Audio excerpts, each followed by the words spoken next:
சற்று முன்னர் கொழும்பு கிராண்ட் பாஸில் துப்பாக்கி சூடு, இருவர் தப்பியோட்டம். பட்டளந்தை போல வடக்கு கிழக்கிலும் சித்திரவதை முகாம்கள், தமிழருக்காக நீதி கோரும் ஸ்ரீநேசன்.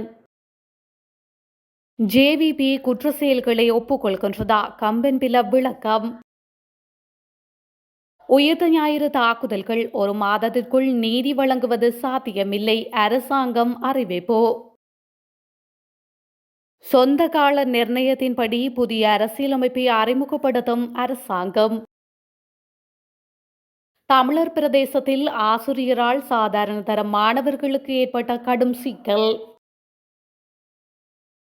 கொட்டி தீர்க்க போகும் கனமழை, விடுக்கப்பட்டுள்ள கடும் எச்சரிக்கை. கொழும்பில் சற்று முன்னர் துப்பாக்கிச் சூட்டு சம்பவம் ஒன்று பதிவாகியுள்ளது. கொழும்பு கிராண்ட் பாஸ் நாகலங் வீதியில் சற்று முன்னர் சம்பவம் இடம்பெற்றுள்ளது.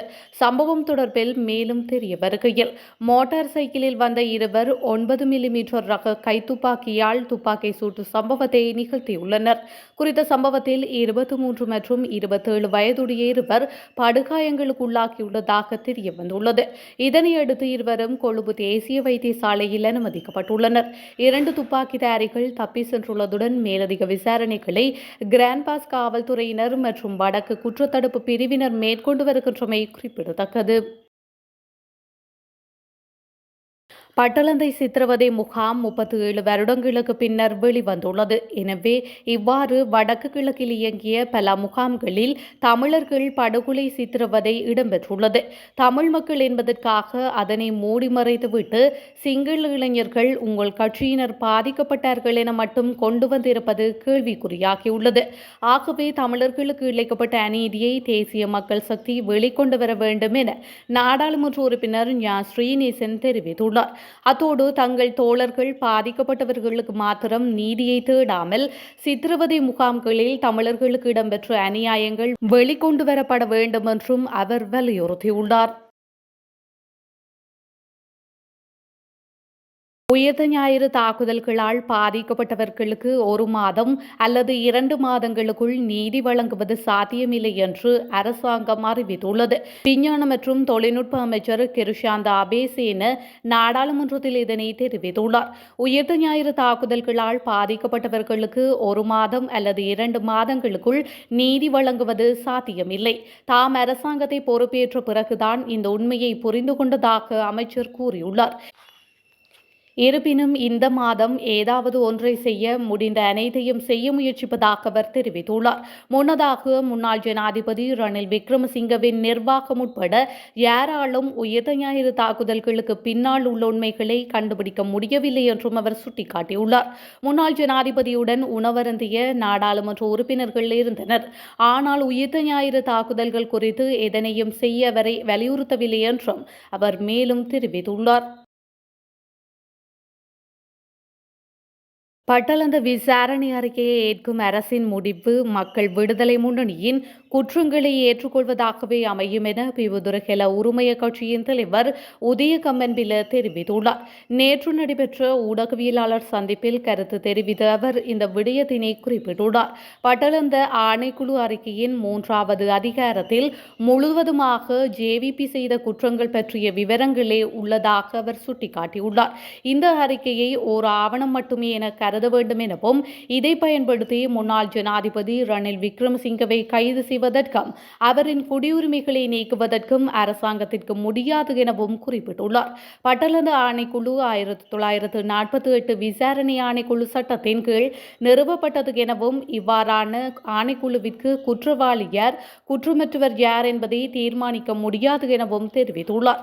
1977 ஜனாதிபதி விசாரணை ஆணைக்குழு சட்டத்தின் கீழ் உருவாக்கப்படும் ஆணைக்குழுக்களுக்கு மட்டுமே நீதிமன்ற அதிகாரங்கள் கிடைக்கும் எனவும் அவர் மேலும் தெரிவித்துள்ளார். அரசாங்கம் தமது சொந்த கால நிர்ணயத்தின்படி புதிய அரசியலமைப்பை அறிமுகப்படுத்தும் என்று நீதியமைச்சர் ஹர்ஷன நாணயக்கார நாடாளுமன்றத்தில் தெரிவித்துள்ளார். புதிய அரசியலமைப்பு குறித்த ஒத்திவைப்பு விவாதத்தை எதிர்க்கட்சி முன்வைத்ததற்கு பதிலளித்து உரையாற்றிய போதே அமைச்சர் இதனை குறிப்பிட்டுள்ளார். நாயின் வாழ் எப்போது வேண்டுமானாலும் அசையாது, நாய் எப்போது வேண்டுமானாலும் அதனை அசைக்கும். எனவே நாங்கள் எங்கள் சொந்த காலக்கெடுவின்படி செயல்படுவோம் என்று அமைச்சர் கூறியுள்ளார். இருப்பினும் தேசிய மக்கள் சக்தி அரசாங்கம் வாக்குறுதியளித்தபடி ஒரு புதிய அரசியலமைப்பை அறிமுகப்படுத்தும் என்றும் அமைச்சர் மேலும் உறுதியளித்துள்ளார். சுமார் 4000 போதை மாத்திரைகளுடன் போதை மாத்திரை வர்த்தகர் ஒருவரை காத்தான்குடி போலீசார் கைது செய்துள்ளனர்.